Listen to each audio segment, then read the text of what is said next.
Бекмамат Осмонов атындагы Жалал Абад мамлекеттик университети, Жалал Абад коллежи, экономикалык юридикалык бөлүмү, ФК 19 сайпасынын студенти Сайпидин кызы Мерим. Манастануу сабагынын окутуучусу Исраилова Нускайым Абдыганиевна. Саякбай Каралаев 20-кылымдын гомери. Темасы боюнча кайтарым байланыш. Саякбай Каралаев Тоң районунун Семизбел айылында 1894-жылы 7-сентябрда туулган. 1917-жылы Кызыл аскер менен Сибирде, Алма-Атада, Бухарада советтик бийликти коргогон.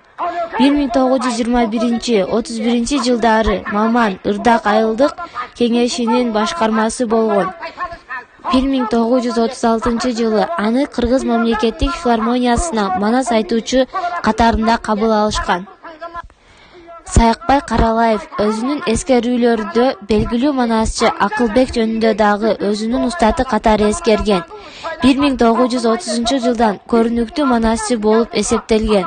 Улуу айтуучу Саякбай Каралаев эле ал манас Семетей Сейтектин 500.553 ыр-сабын каалаган мезгилде, каалаган жеринен, каалаган обондо буркан-шаркан түшө күпүлдөтө айтуучу. Ошентип Саякбайдын айтуусундагы манастын, Семетейдин, Сейтектин үзүндүлөрү Кыргыздын элдик речитативинин энциклопедиясы, элдик обондордун хрестоматиясы деп аталган. Ырды, обонду, ымдоону, жандоону, укмуштай аткаруучулук чеберчиликти камтыган, бири-бирисиз жашай албаган, синтездүү, улуу жомокчу Саякбай майын чыгара айткан жана аткарган. Саякбай Каралаев айткан варианты жалпы түрк элинин арасындагы эң мыкты эпостордун бири катары ЮНЕСКОнун чечими менен француз тилине которулуп, Баждеда басылып чыкты.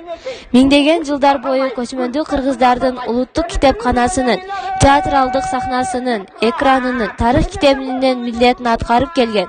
Манастын Манас, Семетей, Сейтек үчүлүктүгүн толук айткан. Ал турсун алардын уландысы катары Кенеди, анын уулдары Алымсарык, Кулансарыкты да айткан. 20-кылымдын тири Гомери деген баага татыган. 7 май 1971 жылы манасчы Саякбай Каралаев 75 жаш курагында каза болгон.